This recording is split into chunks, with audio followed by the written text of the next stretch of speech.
The plate came down hard enough to make the wine glasses jump. Just admit it, Walter. You show up to every single dinner because you can't afford your own. 12 people at that table went quiet. Somewhere behind me, in the kitchen of my son's rented house, a pot lid rattled against a burner and settled. I could smell rosemary chicken and burnt garlic. Somebody's chair scraped against the hardwood. I did not look up right away. I finished chewing. I set my fork down at a diagonal across my plate, the way my father used to when he was done eating and done listening. "Freeloader," she said again, quieter this time, like she was trying to word on for size in front of an audience. "That's what you are. And everybody at this table knows it. They're just too polite to say it." I looked at my son. Daniel would not meet my eyes. That told me more than anything Vanessa had said.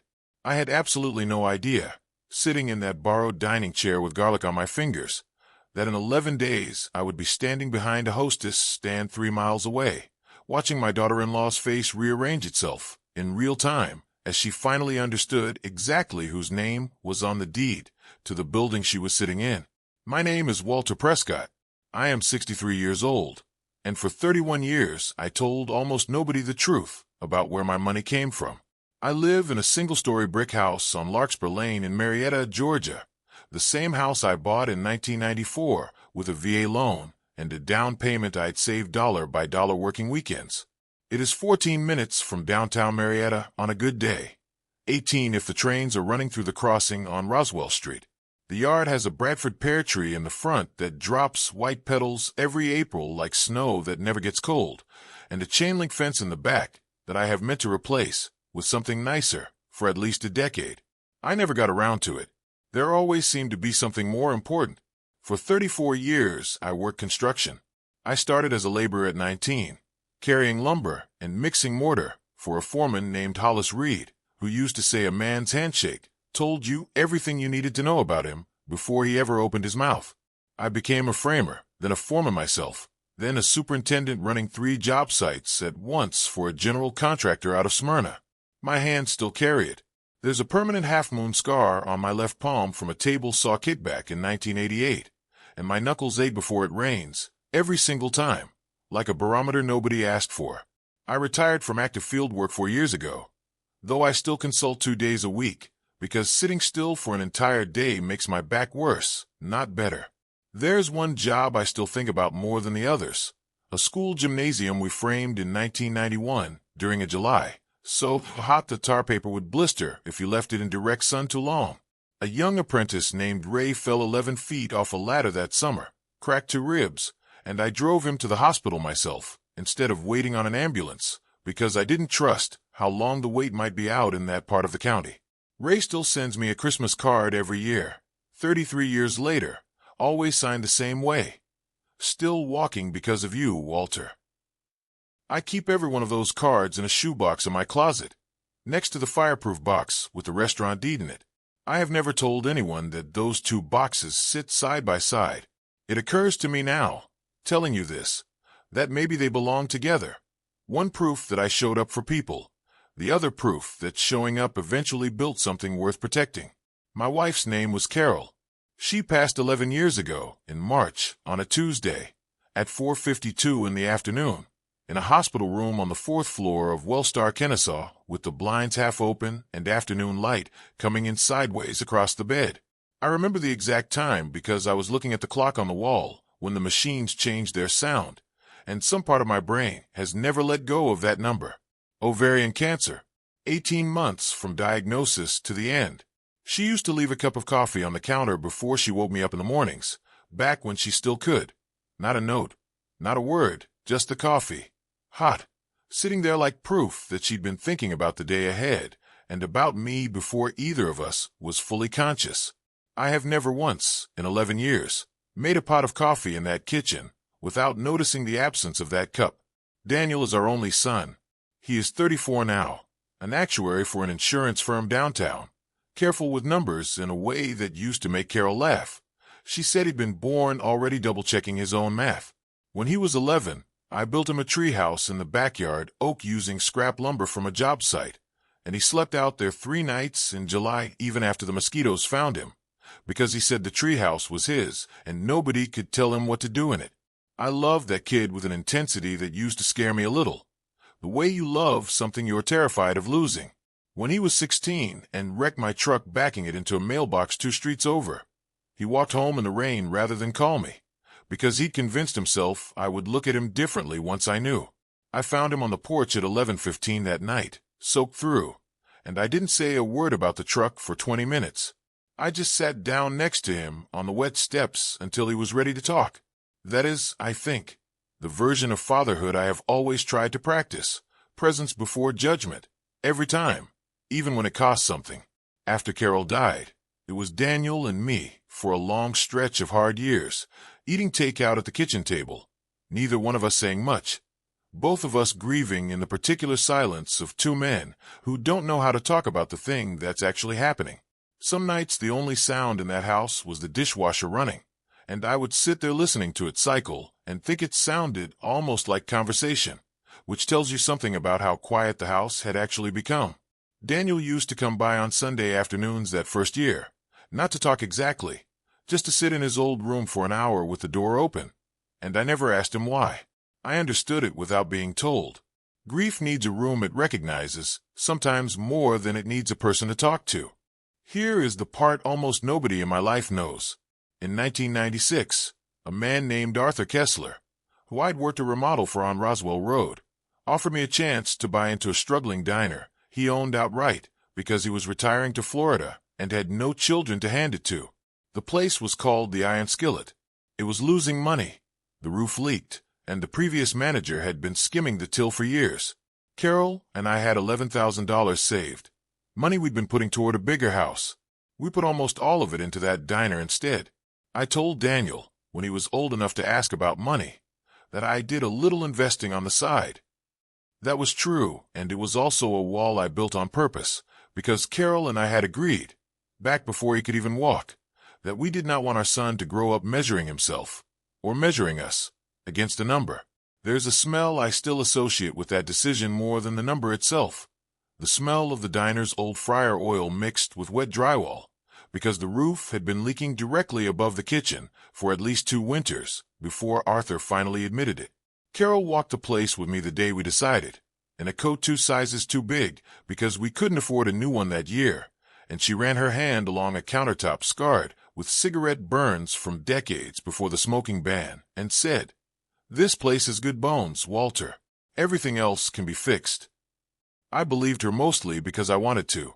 It took us 4 years of Saturdays and borrowed lumber and unpaid labor from men I'd worked construction with, men who owed me favors and men who simply liked Carol's cooking enough to trade an afternoon of framing work for a plate of her mother's biscuits before the place stopped losing money. I remember the exact morning it turned a real profit for the first time, a Wednesday in October of 2001 at 11:40 a.m., because I was standing at the register doing the week's math on a legal pad the way I always did, and the number came out positive for the first time in 5 years, and I had to check it twice because I didn't trust it. I did not tell Daniel that day. He was 9 years old and at school, and Carol and I celebrated that night with a bottle of wine we couldn't really afford and a long conversation at the kitchen table about whether we should tell him anything at all. We decided together that we wouldn't, not out of shame, but out of a shared conviction, born partly from both our own childhoods, that a boy should learn who his father was through what his father did, not through what his father owned. The Iron Skillet became the Prescott House by 2003, after Carol suggested we stop hiding behind Arthur's old name. It is not a fancy restaurant. It is a southern kitchen with exposed brick and a wraparound porch, biscuits made from Carol's mother's recipe, and a wine list that a food writer for the Atlanta Journal-Constitution once called unexpectedly serious for a place that still serves fried green tomatoes. We now have 3 locations across metro Atlanta. The one on Roswell Street, 4 minutes from my house, does close to $4 million a year. I still go in twice a week, usually early, usually in a flannel shirt and work boots, and I run the dish pit for an hour some mornings because there is something about hot water and stacked plates that settles my mind better than any therapist ever has. Most of the staff at the newer locations have no idea the older man doing dishes on Tuesday mornings owns the company. I like it that way. I built something with my hands twice in my life, houses, and then this, and I never wanted either one to become a performance. Daniel knows I own a little piece of a restaurant. He has never once asked to see the books, and I have never once offered. That is, I understand now. A wall I should have taken down years ago.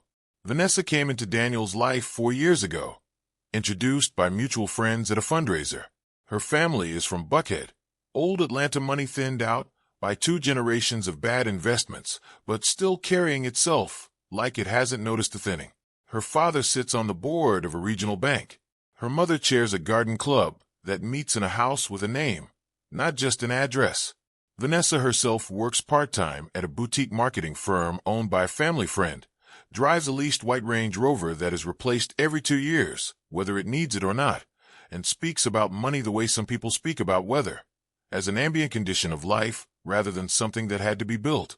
The first time I met her, at a dinner Daniel arranged at an Italian place in Smyrna, she shook my hand the way you'd shake the hand of a plumber who'd shown up slightly early. Polite, brief, already looking past me toward Daniel. Her eyes did a quick pass over my flannel shirt and my boots, the same boots I wear to the restaurant, and something in her expression settled into a category and never really left it. I noticed it. I let it go. Carol used to tell me I gave people 3 strikes before I made up my mind about them, and old habits don't retire just because your wife does. The first real signal came about 8 months into their relationship, at a birthday dinner for Daniel at a steakhouse Vanessa had chosen. I offered to cover the check, a fairly ordinary gesture for a father at his son's birthday, and Vanessa put her hand flat on the table and said lightly, like she was doing me a kindness, "Oh, Walter, you don't have to pretend. Daniel and I have got this one." I paid the check anyway, in cash, before the offer could become an argument. She looked at the stack of hundreds like she was recalculating something in her head, and for about 4 seconds, her expression flickered into something I couldn't quite name. Then it closed back up, and she said, "Well, aren't you full of surprises?" in a tone that made the compliment sound like an accusation. I let that one go too. I told myself she just didn't know me yet, to be fair to her, and I want to be fair, because I don't think this story is worth telling if I paint her as a cartoon. Vanessa could be genuinely warm. She remembered small things, the way people who've been trained in hospitality remember small things. She sent a get-well card when I had my gallbladder out, and it wasn't the kind of card you buy at a drugstore checkout line without looking. She'd clearly picked it because the front of it had a small sketch of an oak tree, and she'd written inside that she hoped I'd be back on my feet and terrorizing Daniel's kitchen again soon, which made me laugh out loud in a hospital bed at 11 at night. She could be funny, sharp, generous with her time when it suited a story she was telling about herself. That complexity matters to me. It would be easy to tell you she was simply cruel from the start. She wasn't. She was, I think, someone who had never once been asked to examine the ruler she used to measure people, because nobody in her life had ever needed her to. The second signal came about a year into their relationship, at a 4th of July gathering at my house. Vanessa arrived in a car that wasn't the Range Rover, a rental, I learned later, because the Range Rover was in the shop, and she spent several minutes before anyone else arrived walking through my living room, studying the furniture with an expression I can only describe as an inventory being taken. She picked up a photograph of Carol and me from our wedding day, looked at it for a long moment, and said, not unkindly, "You two look so young. Was this, like, before you had the restaurant money?" I told her it was, and she nodded slowly, like a fact had just been filed somewhere, and set the photograph back down 2 inches from where it had been sitting for 11 years. I noticed the 2 inches. I moved it back after she left. I told myself, again, that it meant nothing. A third moment, smaller than the others, but one I've returned to often since, happened at the dinner where Daniel first told the extended family he intended to propose. Vanessa's mother asked, in front of everyone, what I did before retirement, and when I said construction, she made a small sound, not quite a laugh, more an exhale through the nose, and said, "How resourceful," in the exact tone people use when they've decided a fact is charming precisely because they've already ranked it beneath them. Vanessa, sitting beside her mother, smiled at that comment. She did not correct it. She did not need to say anything cruel herself in that moment.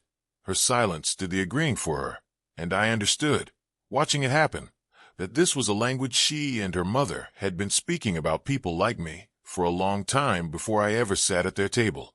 I want to be fair here too, because it would be easy, telling the story after the fact, to make that dinner sound like a clean and obvious warning sign. It didn't feel that way at the time. It felt like one slightly awkward comment among dozens of ordinary ones, easily buried under the general noise of a large family dinner, easily explained away as generational manners or simple unfamiliarity. I have come to believe that most patterns of quiet disrespect survive precisely because each individual moment is small enough to excuse on its own. It is only in hindsight, once you have enough of them laid end to end, that you can finally see the shape they were always forming. The explicit insult came at Daniel's 34th birthday dinner, the one I opened this story with, at the house Daniel and Vanessa rent in East Cobb.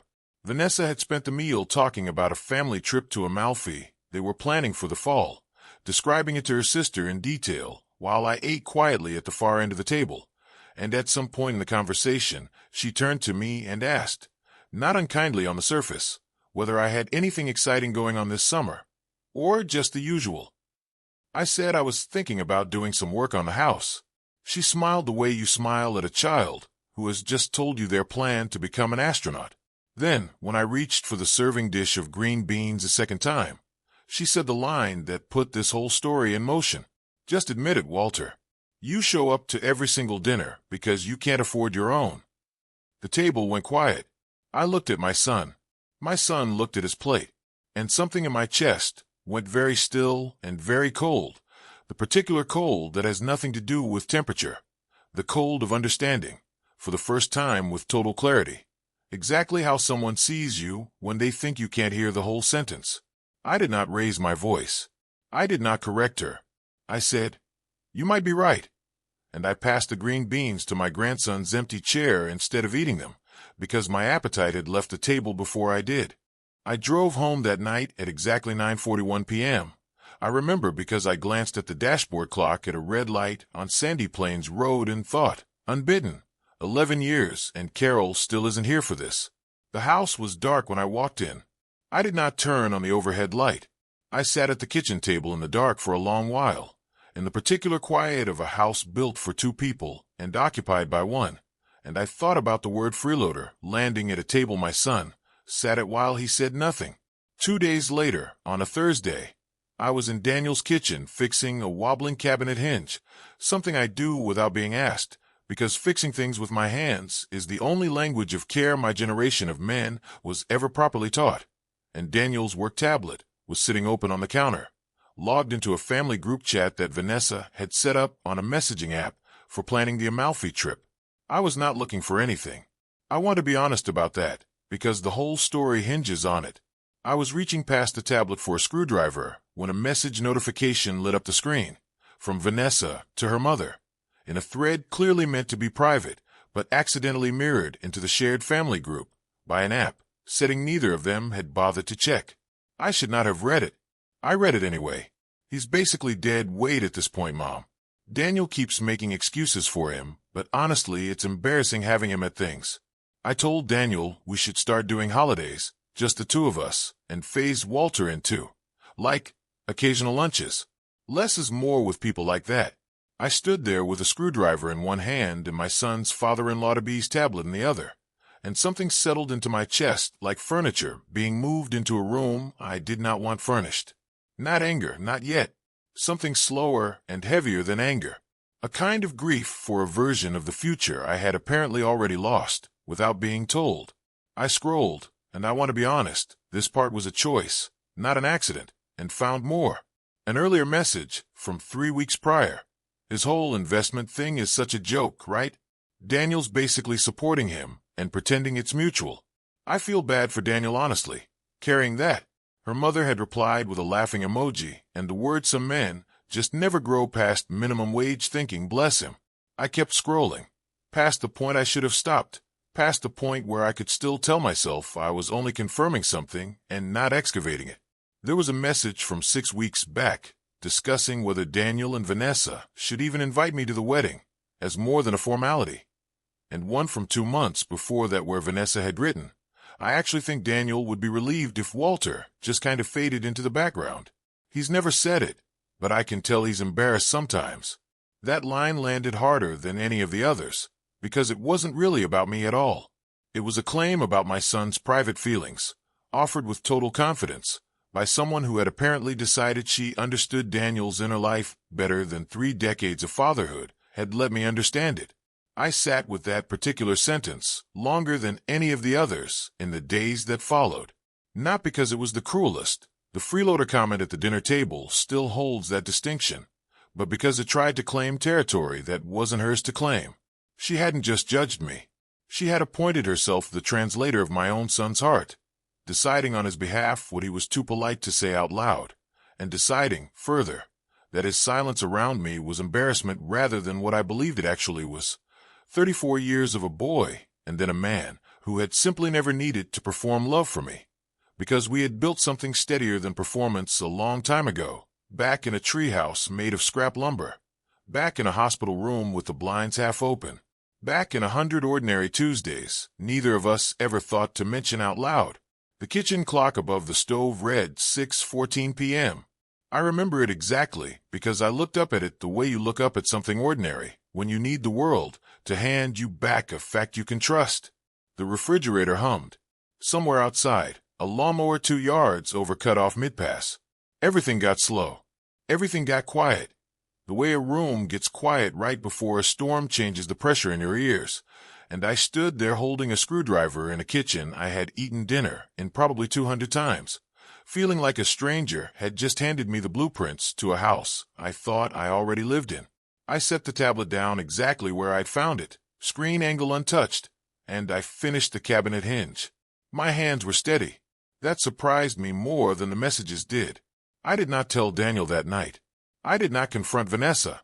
I drove home, and I sat again in the dark kitchen, and I made a decision that I have not regretted since. I was not going to explode. I was not going to deliver a speech at a family dinner and watch it dissolve into tears and accusations that everyone would spend the next decade relitigating at every holiday. If 31 years of quiet had built something real, then 31 years of quiet could also, if I was patient, undo something false. Carol used to say that the loudest people in a room are rarely the ones actually in control of it. I decided to test whether she'd been right. I want to be honest about how hard that decision was to hold on to in the days that followed. I replayed the messages constantly, while mowing the lawn, while running dish at the restaurant, while lying awake at 2 o'clock in the morning, doing the particular math of a person trying to calculate exactly how long a betrayal has been happening underneath a smiling surface. I caught myself, more than once, drafting confrontations in my head, entire speeches delivered at imaginary dinner tables, where Vanessa finally understood, in real time, exactly how much I'd built and exactly how wrong she'd been. I never delivered a single one of those speeches. I have come to believe that most of the damage people do in moments of anger comes from speeches they rehearsed too many times before finally saying them out loud, until the rehearsal itself became more important to them than whether the words actually helped anyone. The next morning I called Marcus Odom. Marcus had been my platoon sergeant in the Army 40 years ago and is now a retired detective with the Cobb County Police Department. The kind of man who reads a room the way other men read a newspaper. We meet most Saturdays at a Waffle House on Cobb Parkway, a ritual older than either of our marriages that outlasted one of them. I told him everything. The dinner, the word freeloader, the tablet, the messages. He stirred his coffee for a long moment before he spoke. "You know what this is, Walter? This isn't malice exactly. Malice would almost be simpler. This is somebody managing an asset she doesn't respect. She's not trying to hurt you. She's trying to optimize you out of the picture, quiet and slow, the way you'd cut a line item out of a budget nobody's watching." He tapped the table once with 2 fingers, the way he used to when he was about to say the thing he actually wanted me to remember. The people who try hardest to shrink you down are usually the ones most afraid of what they'd have to reckon with if they ever saw you at full size. I have thought about that sentence every day since he said it. Marcus let the silence sit for a moment after I finished talking, the way he used to do in interrogation rooms, according to stories he's told me over the years. Not because he had nothing to say, but because he'd learned that people fill silence with truth if you just let the quiet get uncomfortable enough. Then he asked me the question that ended up shaping everything that came after. Marcus asked me what I wanted. Not what I wanted to happen to Vanessa. What I actually wanted. At the end of all of it, I told him I wanted my son to see the truth with his own eyes, without me having to say a single accusing word about the woman he loved. I wanted Vanessa to understand who she'd been talking about, in a moment she could never later explain away, as taken out of context. And I wanted to do it without becoming the version of myself that Vanessa had already decided I was: bitter, small, scrabbling for relevance at somebody else's table. Then don't tell them anything, Marcus said. Let the room tell them. For the next 11 days, I lived two lives, the way I imagine a lot of people do without ever calling it that. In one life, I was Walter the retired foreman, the dad who fixes hinges and mows his own lawn and shows up to family dinners in flannel. I ate dinner twice more at Daniel's, said little, absorbed 2 more small comments from Vanessa about my truck needing a wash and my handyman hobbies, and smiled the same smile I'd been smiling for years.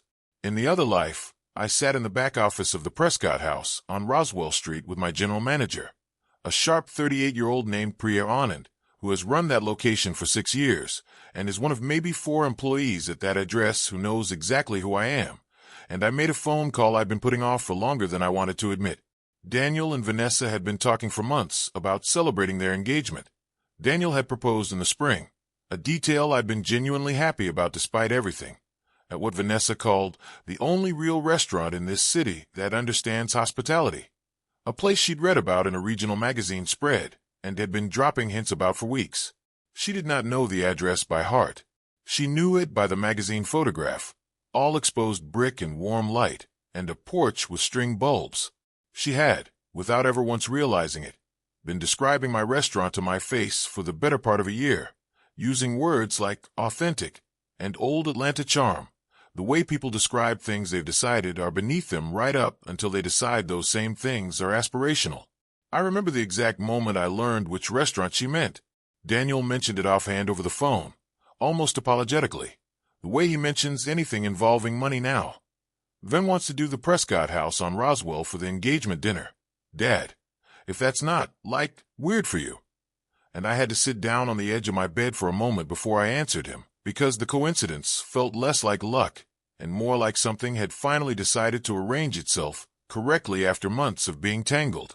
I told Daniel it wasn't weird at all, that I thought it sounded like a wonderful choice, and I did not tell him why my voice had gone slightly unsteady on the last word. When I told Priya what I was planning, she set down the clipboard she'd been holding and studied me for a long moment before she said anything. You understand there's no version of this where it stays small once it happens, she said. The second Vanessa realizes, this becomes a story.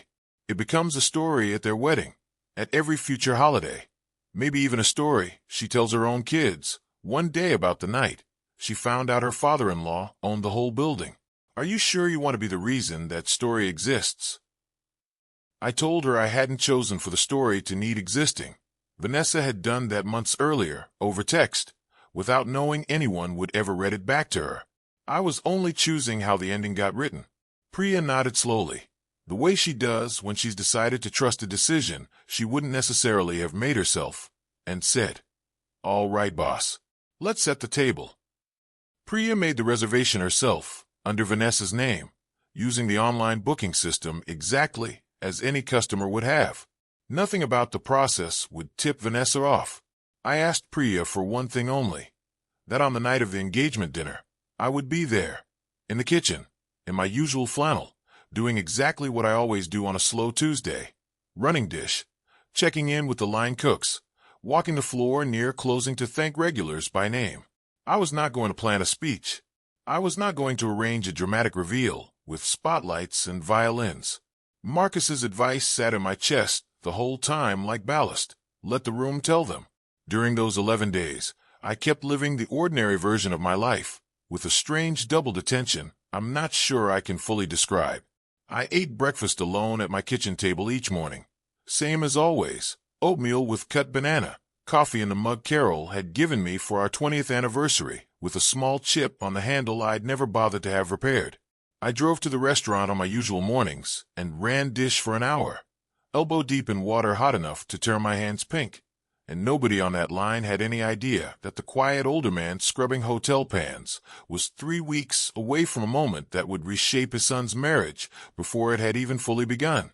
I had dinner at Daniel's twice more during that stretch, absorbed 2 more small comments about my truck and my handyman hobbies, and smiled the same smile I'd been smiling for years, the smile Carol used to call my porch smile, the one I wear when I've decided a thing isn't worth arguing about in that particular moment.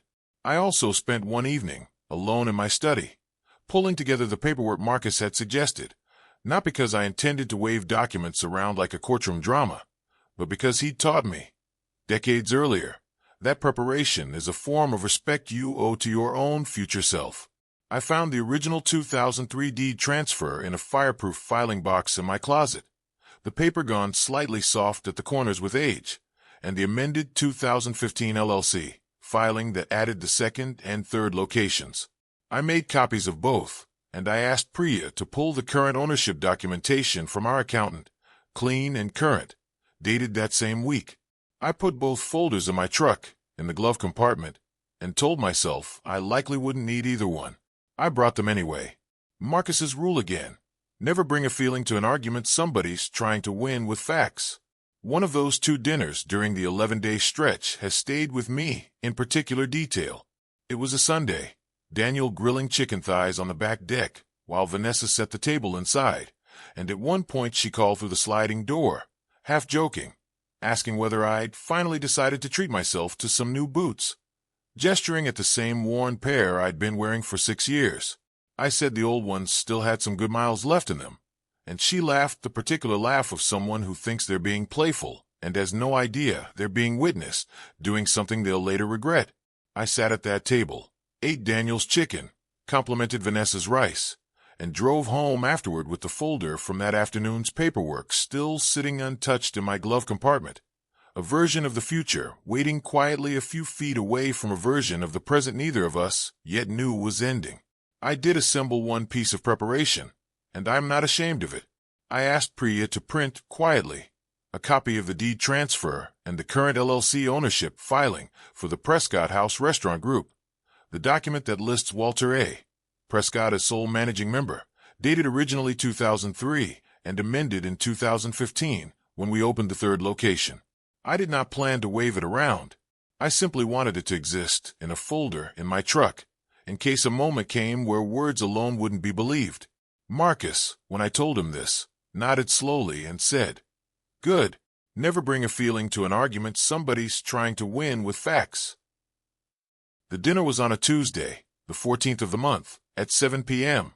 I remember the exact time because Priya texted me at 6:52 to say the party of 6, Daniel, Vanessa, Vanessa's parents, and Vanessa's sister and brother-in-law, had just been seated at table 12. The corner table by the window that looks out over the string-lit porch, the one Carol used to call the good table back when she still helped me pick paint colors for a dining room she never lived to see finished. I was in the kitchen at 6:52, elbow deep in a sink of hotel pans, when Priya came back to tell me. I dried my hands, rolled my sleeves back down out of habit, and did what I always do on a Tuesday. I walked the floor. Table 12 was mid-conversation when I approached, Vanessa's voice carrying the particular pitch of a woman narrating her own life for an audience. She was telling her parents about how hard it had been planning the engagement dinner, because Daniel's father can be a lot to manage around, and her mother made a small sympathetic noise, and her father said something about some people just never really arriving anywhere, and I stood there, 3 feet from the table, in my flannel shirt, holding a small notepad the way I always do when I check on regulars. "Evening, folks," I said. "Everything tasting all right so far." Vanessa looked up first, and I watched. I will remember this for the rest of my life. I watched her face do the thing faces do when they're trying to play someone out of context, a flicker of half-recognition immediately overridden by the far more comfortable assumption that I was simply staff, an older man in an apron-adjacent flannel checking tables, because that's clearly all a man like me could be doing in a place like this. "Oh, fine, thank you." she said, already turning back to her mother, dismissing me the way you dismiss a waiter who's interrupted a good story. Then she caught herself and looked back, something tugging at the edge of her memory. Wait, Walter? What are you? Do you work here? Something like that, I said. Priya, who had positioned herself 2 tables away exactly as we discussed, chose that moment to walk over and say, in the easy, unbothered voice of someone announcing a perfectly ordinary fact, Mr. Prescott, the walk-in compressor's acting up again. You want me to call the repair guy tonight, or can it wait till your morning shift? The table went quiet, the same particular quiet I'd felt 11 days earlier at Daniel's dinner table, except this time I was the one causing it instead of absorbing it. Mr. Prescott? Vanessa's father repeated, his eyes moving from Priya to me and back, recalibrating something in real time. It's fine, Priya. Tell him tomorrow's good, I said, and then, because Marcus had told me not to say a single accusing word and I intended to keep that promise exactly, I simply added, to the table. Sorry for the interruption. I own this place, been running it since 2003. My wife and I bought the building back before Roswell Street had much on it worth mentioning. Please, enjoy your evening. Dinner's on the house tonight, in honor of the engagement. I looked at Daniel. Congratulations, son. Before I turned to go, Vanessa's sister, a younger woman named Claire who I'd met perhaps twice before that night, said something that stopped me for a moment. Wait, she said, looking between me and Vanessa. Isn't this the place from the magazine spread? The one you kept saying was finally a restaurant that gets it? Vanessa's face, in that instant, did something I have genuinely never seen a face do before or since. A kind of visible collapse of 2 completely incompatible stories, trying to occupy the same expression at once. She had spent the better part of a year holding my restaurant up as the standard against which she measured taste and class, using it, unknowingly, as a weapon against the very man who'd built it. I did not gloat. I did not linger. I turned and walked back toward the kitchen, and I want to be honest that my hands were shaking slightly by the time I got there, not from anger, but from the strange vertigo of watching 11 days of carefully built silence collapse into a single sentence in front of 6 people, 4 of whom now understood, with total clarity, exactly what they'd been saying about me for months, without ever imagining I'd hear it in my own dining room. I did not see what happened at the table immediately after I left, but Priya told me later, and Daniel told me the fuller version weeks after that. Vanessa's first instinct, Priya said this with something between admiration and disbelief, was to laugh, a short, bright, performative laugh, and say, Okay, that's actually so funny. Wait, is this like an investment thing? Like a silent partner thing? She was, even in that moment, trying to renegotiate the story downward into something smaller and safer than what it was. Her mother asked, more directly, whether I actually owned the whole company or just this location, in a tone that made clear which answer she was hoping for. When Priya, without being asked, mentioned that Mr. Prescott owned all 3 locations outright and had been the sole owner for over 20 years, Vanessa's face, according to Daniel, did something I'd never seen it do before. Like she was recalculating a number that kept coming out wrong no matter how many times she ran it. Vanessa's second move, once the laughter failed to land the way she needed it to, was the pivot. And this is where Marcus's prediction, made 11 days earlier over Waffle House coffee, proved almost eerily accurate.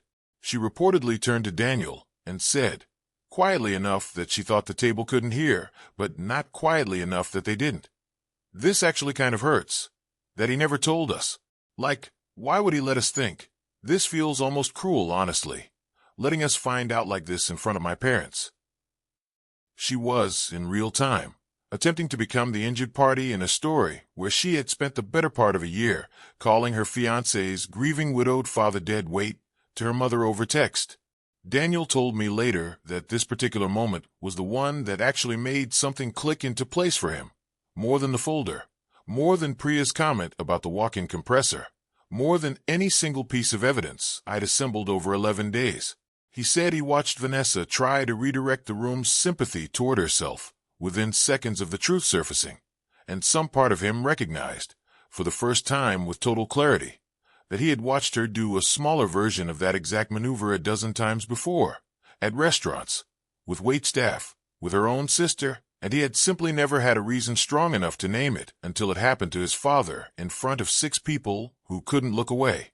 Daniel, to his credit, and I want to be honest that this is the part of the story that mattered most to me, more than the restaurant, more than the deed, more than any of it, did not take the bait. He looked at Vanessa, according to what he told me later, and said, "He didn't hide it from us to hurt us, Van. I think he just never wanted this," gesturing at the table, at the wine, at all of it, "to be the reason we loved him. But I need you to tell me something, and I need you to tell me the truth. Is it true you called him dead weight? Because Priya just said something to my mother-in-law that suggests you've said that before, more than once."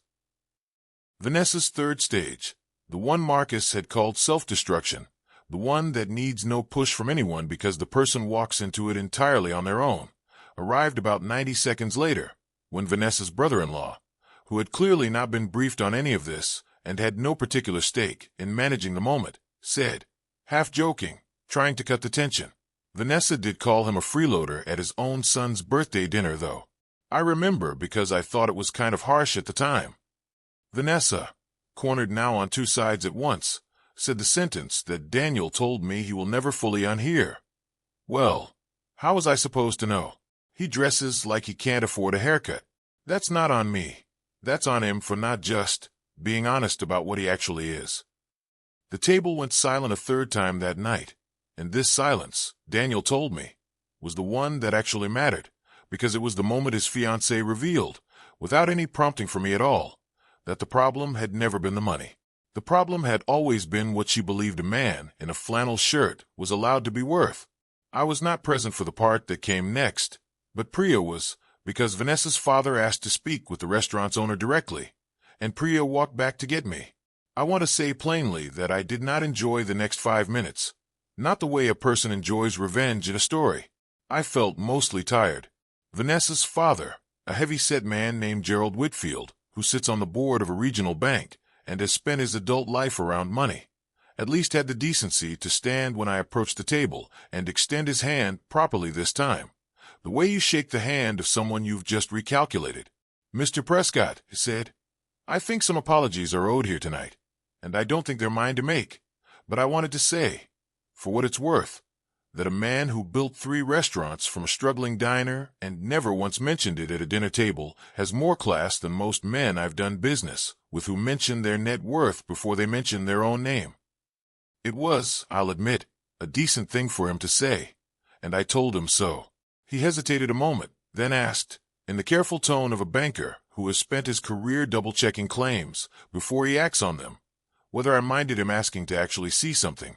Not out of disrespect, he said, but out of habit, because he'd spent 30 years in rooms where people claimed ownership of things they didn't actually hold. I told him I didn't mind at all, and I walked out to my truck and brought back the folder from the glove compartment, the one with the original 2003 deed transfer and the current LLC filing, and I set it on the table between the bread basket and Vanessa's untouched glass of wine. Gerald read both documents slowly, nodded once, and slid the folder back toward me with something that looked almost like respect. "Well," he said, "I suppose that settles the question of who's been carrying whom." Vanessa did not look at the folder at all. I noticed that, too. Vanessa's mother, who Priya said had been quiet through most of the exchange, finally spoke up in a tone I imagine she reserves for board meetings that have gone sideways. "Vanessa," she said, "did you actually write the things Claire is describing? In writing? To me, it was, I think, the first moment the confrontation stopped being about me entirely and became about something between mother and daughter that had clearly existed long before I ever walked up to that table. A pattern of judgment passed down and practiced, generation to generation, the way a recipe gets handed down whether or not anyone stops to ask if it should be. Vanessa did not apologize that night. She said, when I finally looked at her directly, "I think I just need a minute," and left the table for nearly 10 minutes, and when she came back her eyes were red but her chin was up. The posture of someone who has decided embarrassment is the enemy and composure is the only acceptable response to being seen clearly for the first time. I did not press her. I told the table again that dinner was on the house, wished them a good evening, and went back to my dish pit, because there's something about hot water and stacked plates that settles a man's mind better than any confrontation ever fully can. I stayed in the kitchen for the rest of service that night, working the dish pit longer than I needed to, because there's something about the rhythm of scraping, stacking, and spraying that keeps a man's hands busy enough to hold his mind together. Around 9:30, Priya found me and said, quietly, that the table had paid their bill despite my instruction, left an enormous tip for the staff, and gone. She said Daniel had lingered by the kitchen door for a moment as they left, like he wanted to come back and say something, and then hadn't. I told her that was all right. Some things need a night to settle before they can be said out loud. Priya stayed a few extra minutes after the last dish was racked, leaning against the steel counter with her arms crossed, watching me the way she does when she's deciding whether to say something. "You did that about as gently as it could have been done," she finally said. "For what it's worth." I told her I wasn't sure gentle was the right word for a thing that had clearly hurt several people at once. She shook her head. "Gentle isn't the same as painless, Walter. You didn't humiliate her. You just stopped protecting her from the truth. Those aren't the same thing, even though they can feel identical from the inside." I have thought about that distinction more than almost anything else anyone said to me that year. I drove home that night at 10:14 p.m. I sat in my truck in my own driveway for almost 20 minutes before I went inside, not triumphant, not even particularly satisfied, mostly just still, the way you feel after setting down something heavy you've been carrying without realizing how much it weighed. I thought about Carol, about the $11,000 we'd scraped together for a leaking diner instead of a bigger house, about how she used to say that the truth doesn't need volume, it just needs time. I thought about Daniel at 11 years old sleeping in a treehouse through mosquito season because it was his and nobody could tell him what to do in it. I felt something I hadn't expected to feel that night. Underneath the relief, a strange, complicated sadness for the version of Vanessa that might have existed if nobody in her life had ever taught her that a person's worth could be read off their clothing. I am not naive enough to think that sadness excuses what she did.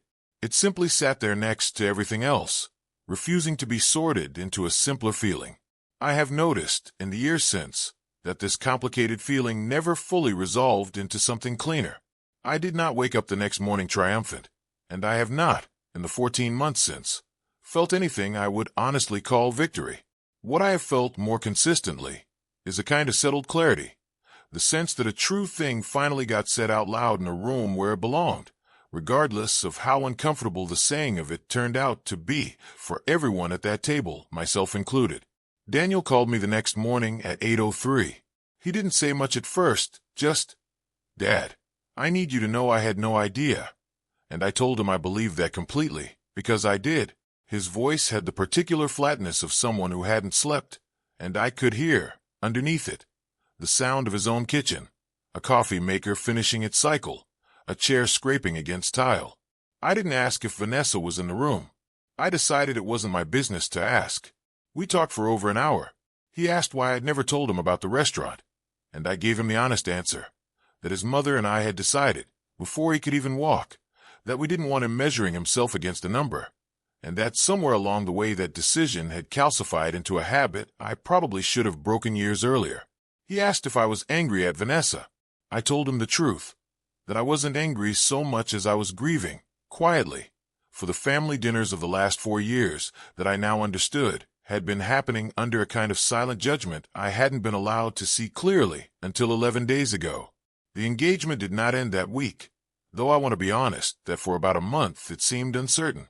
Daniel told me later that he and Vanessa spent several difficult weeks in counseling with the therapist Vanessa's own mother, of all people, recommended. Apparently the incident had rattled something loose in that family too, some longer pattern nobody had wanted to name out loud until a restaurant owner in a flannel shirt made it impossible to keep ignoring. Daniel shared some of it with me later, carefully, the way a son shares something that belongs partly to someone else's privacy. He said the therapist had asked Vanessa a single question early on that seemed to crack something open. When you pictured your future in-laws, before you ever met them, what did you assume they'd look like? Vanessa, apparently, sat with that question for almost a full minute before admitting that she had, without ever consciously deciding to, Picture people who looked and sounded like her own parents' friends, golf club members, board members, people whose worth was visible on the surface. Anyone who didn't fit that picture had been quietly sorted, before they'd even had a chance to speak, into a category she'd never examined closely enough to notice she was using. Daniel told me that hearing her say that out loud, in a small office with beige walls and a white noise machine humming in the corner, was harder for him to sit through than the dinner itself had been, because it meant the freeloader comment hadn't been a single bad moment. It had been the visible tip of something that had been shaping 4 years of quiet family gatherings the whole time. Vanessa did eventually call me, 6 weeks after the dinner, on a Sunday afternoon. It was not a long call. She said, in a voice that sounded genuinely smaller than the one I'd heard across a dozen dinner tables, "I've been trying to figure out how to say this for weeks, and I don't think there's a version that doesn't sound like an excuse. So I'm just going to say it plainly. I judged you before I ever really looked at you. And then I kept judging you because it was easier than admitting I'd been wrong, and I said things about you that I will regret for a long time. I'm sorry, Walter.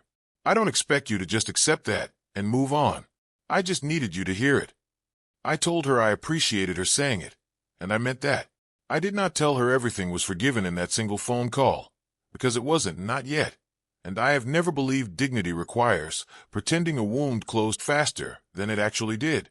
What I told her instead was the thing I actually believed, that people are allowed to become someone different than the person who said those words at that dinner table, but that becoming different requires more than one phone call, and I was willing to watch and see, over time, which version of her showed up going forward. I told Marcus about that phone call the following Saturday, over the same Waffle House coffee we'd been drinking for 40 years. He listened the way he always listens, without interrupting, and when I finished he said, "You know what tells you if an apology is real, Walter? It's not the words.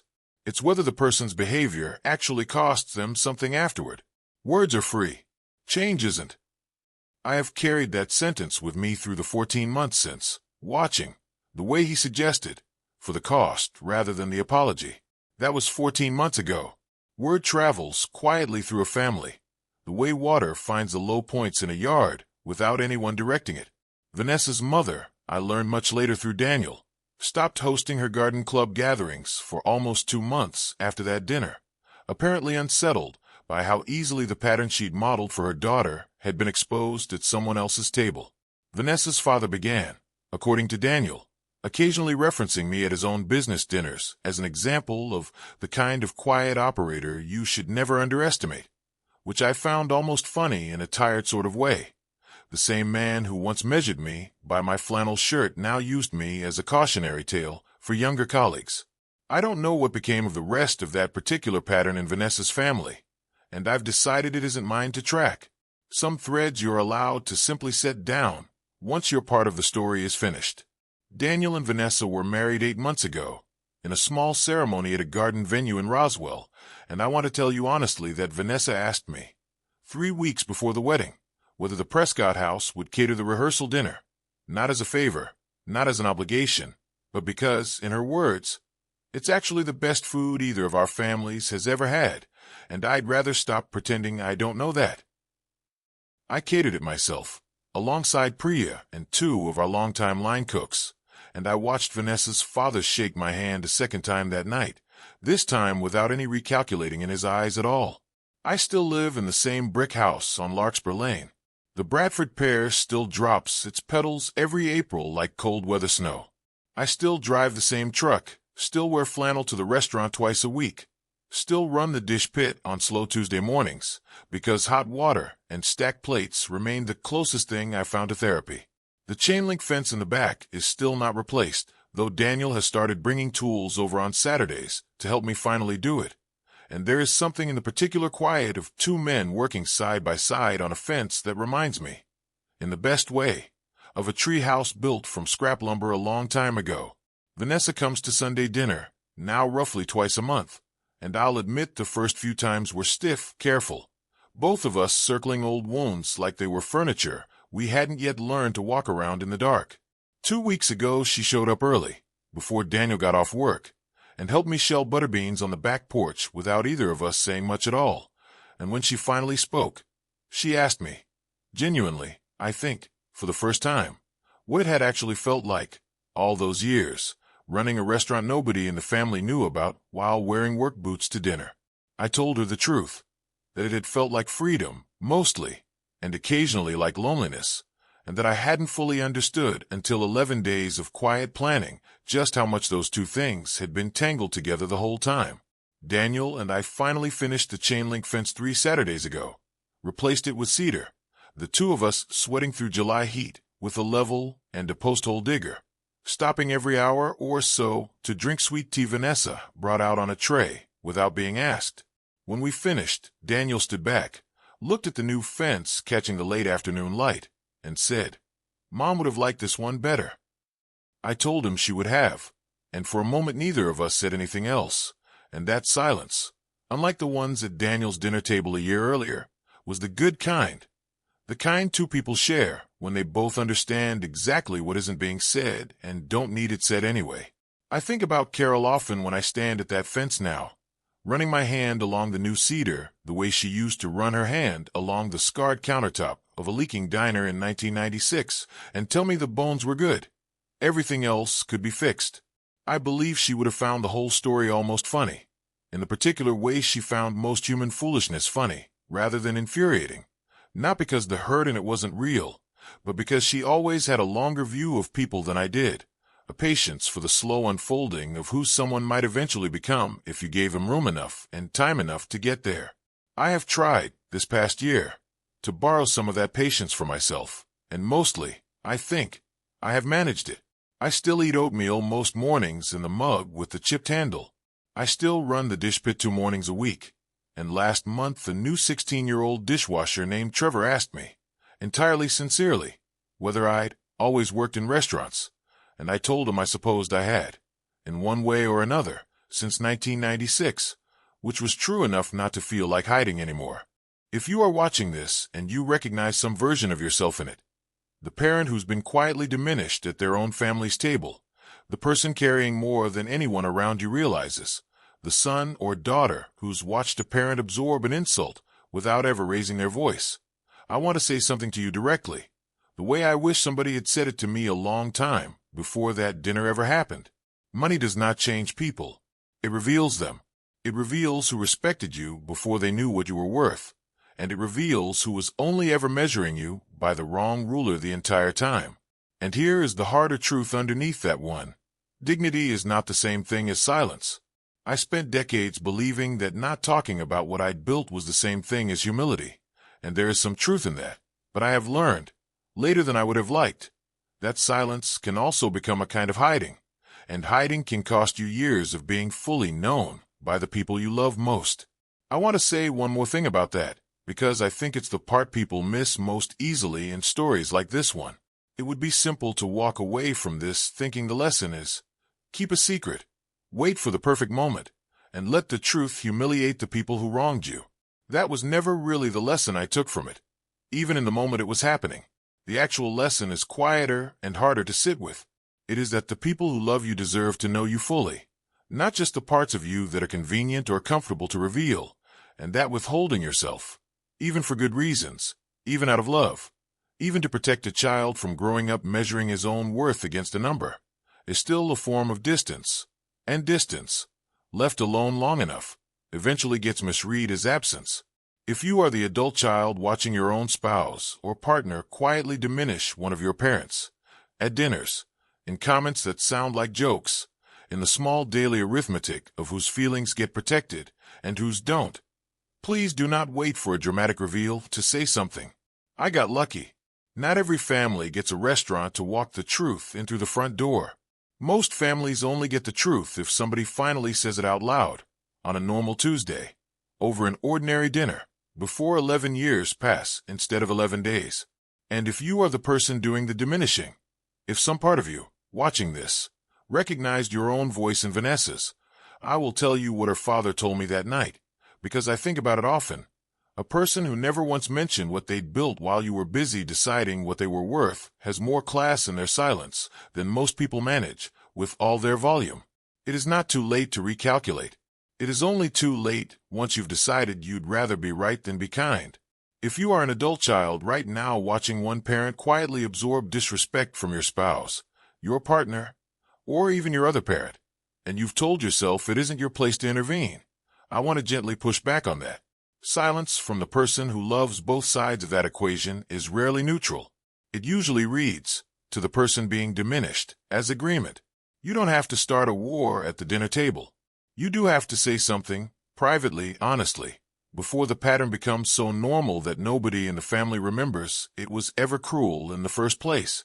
And if you are the person quietly carrying your family's finances alone, paying for things, covering gaps, absorbing costs nobody else in the household tracks or thanks you for, I want you to hear something Marcus told me once, on a different Saturday, about a different subject entirely, that has stayed with me regardless. The people who benefit most from your silence are rarely the ones who will ever ask you to break it.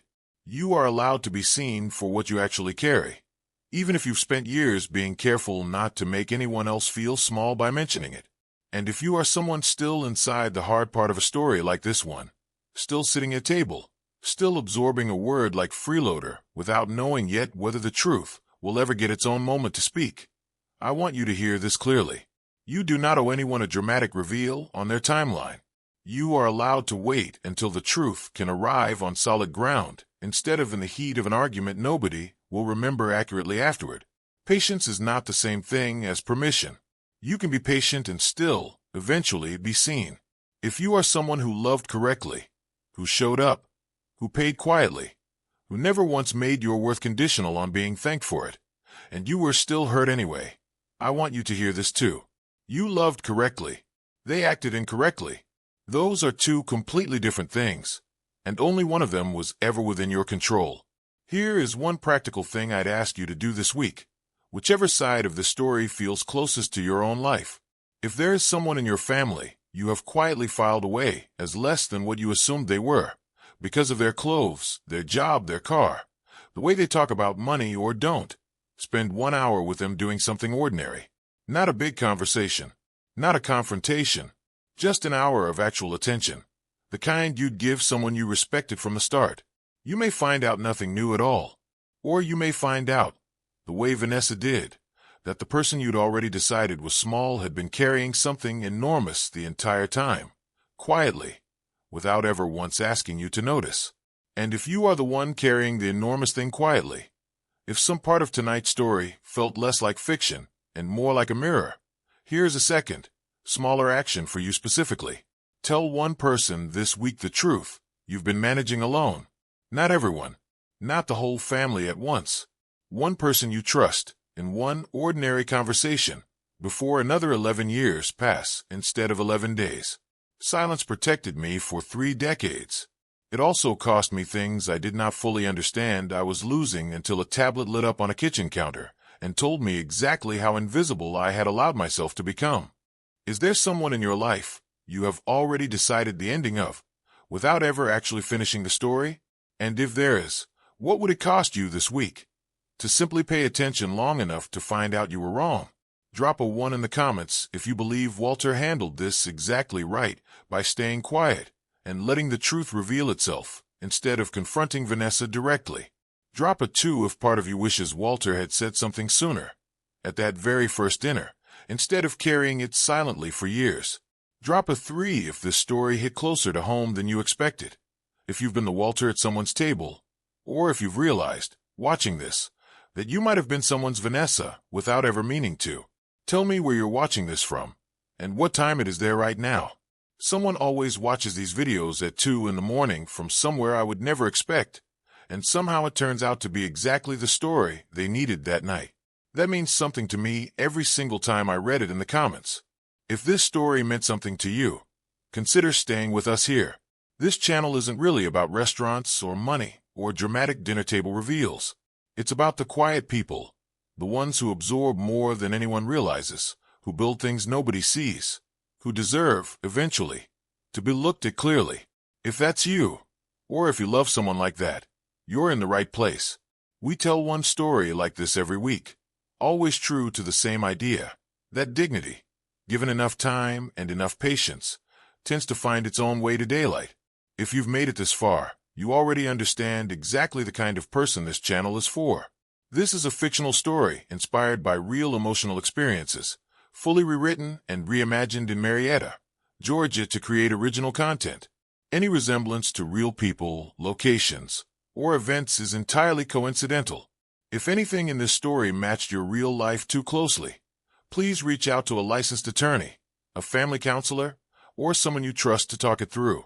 You are not alone. And remember, sometimes the truth does not arrive with a crash. Sometimes it is just a quiet sound you finally stopped ignoring. Pay attention. Stay kind. Stay awake.